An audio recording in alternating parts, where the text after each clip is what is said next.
Abrir o manto protetor das misericórdias. Trata-se de uma exposição que visa divulgar o património de 22 Santas Casas da Misericórdia, do Secretariado Regional de Lisboa. Trata-se, no fundo, de desvendar a história destas instituições e de valorizar o seu sentido histórico e a atualidade da sua ação. Temos Misericórdias, neste contexto, que foram fundadas em 1498, exemplo da Casa-Mãe, da Misericórdia de Lisboa, e Misericórdias foram criadas muito recentemente, nomeadamente a Misericórdia da Venda do Pinheiro, em 2002, e o que se trata, conforme referi, é de projetar a atualidade destas instituições, não esquecendo, não ignorando, portanto, a sua matriz histórica. Note-se que a vocação inicial das Misericórdias, designadamente da Misericórdia de Lisboa, foi a de atender a um grupo completamente marginal, no final do século XV, os presos, diversificando depois a sua intervenção a partir de meados do século XVI, nomeadamente, e as outras Misericórdias que foram sendo criadas também no mesmo sentido de atender ou de cumprir e valorizar a prática das obras de misericórdia, das 14 obras de misericórdia. Também em meados do século XVI, as Misericórdias anexam vários hospitais e albergarias, diversificando, conforme referia, a sua vocação inicial. Note-se que as Misericórdias têm plena originalidade, não só pelo facto, conforme referi, de atenderem a um grupo específico, no seu início, no seu momento fundacional, os presos, mas também pelo facto de divergerem a um sentido das confrarias medievais portuguesas. Pensemos designadamente no facto de terem uma dimensão penitencial que vai ser manifestada, por exemplo, nas procissões de indoenças, mas também o facto de se abrirem, sobretudo, a leigos, algo que é original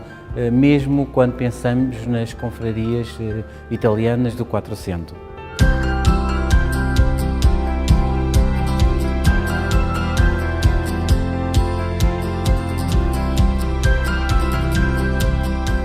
Nesta vitrine estão expostos alguns documentos de arquivo e alfaias litúrgicas. O que é que pretendemos evidenciar com esta exposição de objetos? A matriz hospitalar das Misericórdias, conforme sabemos, desde meados do século XVI, sobretudo a partir desse momento histórico, que as Misericórdias abraçam essa vocação, sensivelmente até ao 25 de abril de 74, é essa a grande área de intervenção das Misericórdias. Aqui temos um livro de receituário da botica, algumas fotos que elucidam a ação hospitalar, designadamente uma maternidade, um banco de urgências e também uma fotografia de botica, fotografias meados do século XX. E depois, claro, estas alfaias litúrgicas têm um sentido muito próprio, é que as Misericórdias estavam, conforme disse, tinham hospitais e também havia a parte cultural que desempenhava um papel de relevo e, portanto, é este sentido da ligação à parte do culto associada naturalmente à praxis das Misericórdias, muito vocacionada para a área hospitalar.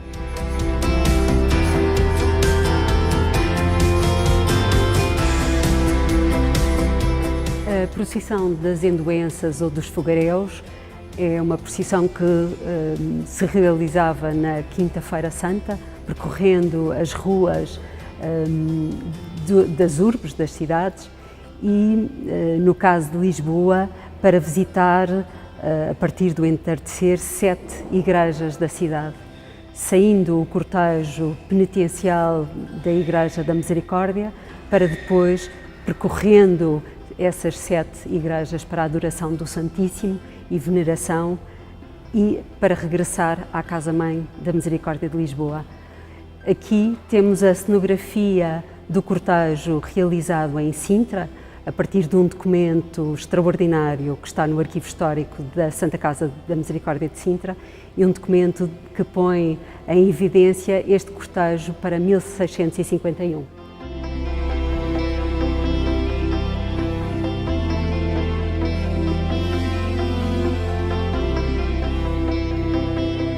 De facto, em meados do século XVII, a procissão das endoenças começa a ganhar um esplendor mesmo fora de Lisboa. Em Sintra, designadamente, todos os anos nos livros de acórdãos eram registadas as indicações claras das insígnias e dos irmãos que carregariam essas mesmas insígnias ou bandeiras. Queremos que há algumas variações relativamente à matriz da Casa-Mãe, designadamente em Sintra, uma importância sobretudo dada à ordem das bandeiras, dos tocheiros, das varas, participando irmãos nobres e irmãos oficiais, e não havendo uma grande preocupação cênica, pelo menos é aquilo que os documentos de arquivo dão a entender, com os disciplinantes ou com outra encenação para além, conforme disse, da ordem da própria procissão e da bandeira real, claro que encabeçava a dita procissão das Induenças.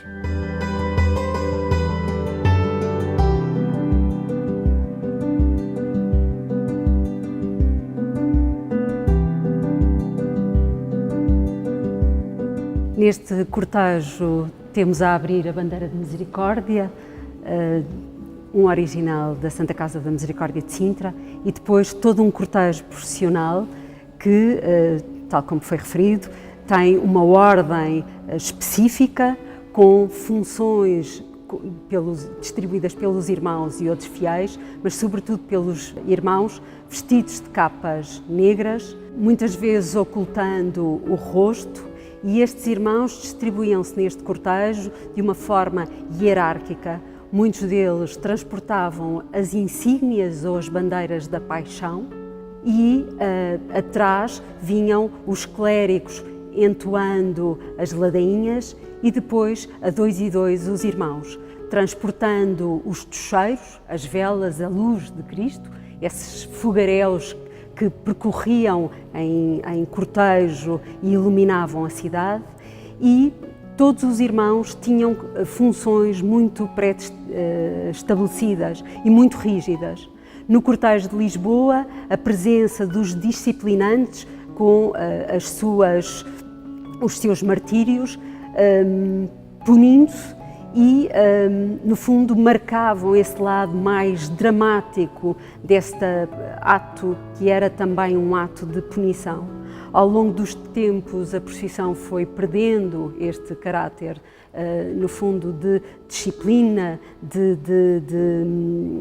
martírio, para,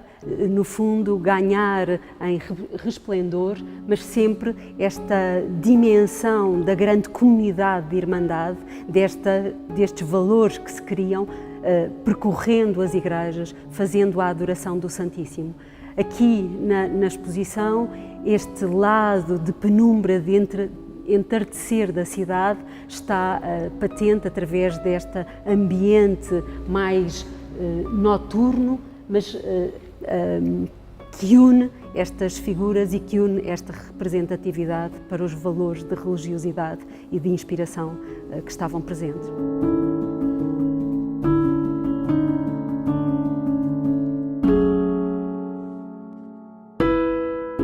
Com efeito, em Sintra, nos séculos XVII e XVIII, a procissão das Induenças tem um esplendor que é patente nos registros escritos, ou que está patente nos registros escritos, a partir de finais do século XVIII, inícios do século XIX, a procissão de facto começa a ter menos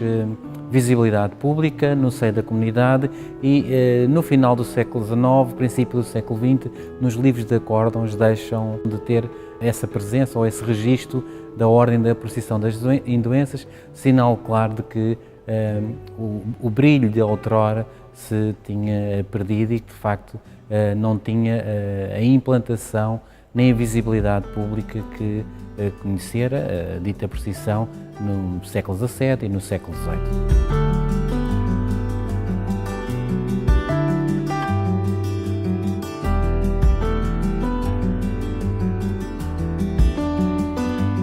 Na modernidade, a procissão é a procissão dos passos e, no fundo, cada comunidade tem uma matriz, tem a sua especificidade e organiza os seus cortejos. há um valor que estará comum a todas elas, que é, de facto, essa espiritualidade, as comunidades, o silêncio, o respeito, o caminhar com Cristo e percorrendo as ruas de cada lugar, de cada território, mas nesta dimensão e este descobrir também das tradições e este redescobrir das nossas tradições, mantendo viva a procissão dos passos, é também uma forma de preservação de um património imaterial que nos une e que nos enriquece e que, sobretudo, nos faz caminhar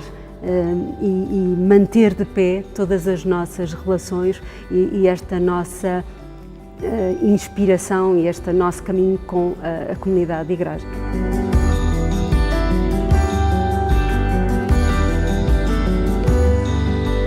Materialidade ou os objetos que subsistem, designadamente bandeiras, instrumentos de suplício, são bem a marca de uma procissão que conheceu um esplendor no século XVII e no século XVIII e que urge preservar e manter a espiritualidade e essa dimensão penitencial que continua a ser abraçada pelas misericórdias, agora numa outra vertente, nomeadamente com uma prática cultural e de procissão que se afasta já um pouco da encenação de outrora, mas continua a ter todo o seu sentido de espiritualidade e funcionalidade religiosa.